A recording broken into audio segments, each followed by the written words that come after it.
जी news लगातार आजादी के 75वां साल पूरे होने पर विशेष कवरेज कर रहा है। 75 घंटे की ये नॉन स्टॉप कवरेज जारी है। अब आपको हम दिखाते हैं 75 साल में यातायात में कैसे कैसे कितने बड़े बदलाव आए हैं।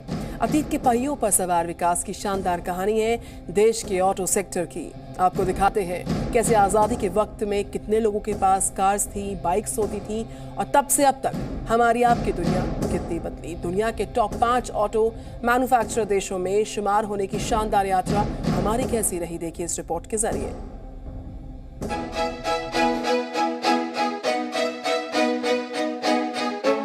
भारत की सड़कों पर पहली मोटर कार दौड़ी 1897 में।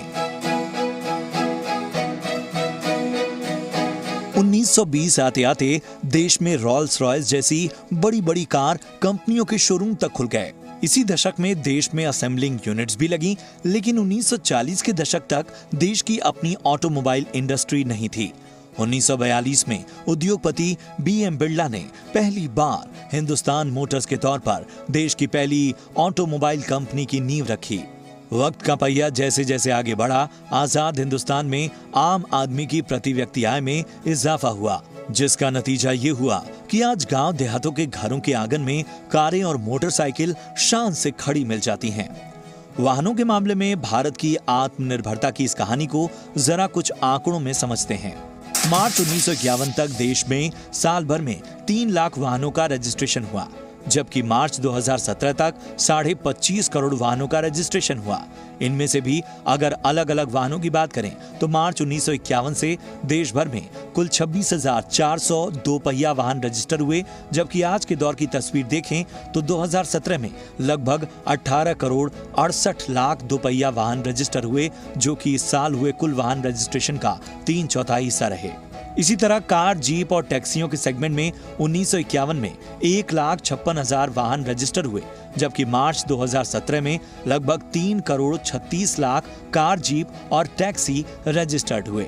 इसी तरह अगर सिर्फ बसों की बात करें तो 1951 में जहां मात्र 33,300 बसों का रजिस्ट्रेशन हुआ, वहीं 2017 मार्च में ये आंकड़ा था 18,72,000 बसों के रजिस्ट्रेशन का।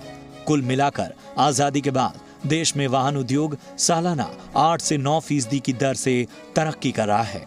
2019-20 के साल में ही देश में 34 करोड़ से ज्यादा वाहनों की बिक्री हुई और दुनिया का चौथा बड़ा ऑटो मार्केट होने के साथ ही भारत कमर्शियल वाहनों के मामले में दुनिया का 7वां उत्पादक देश भी बना।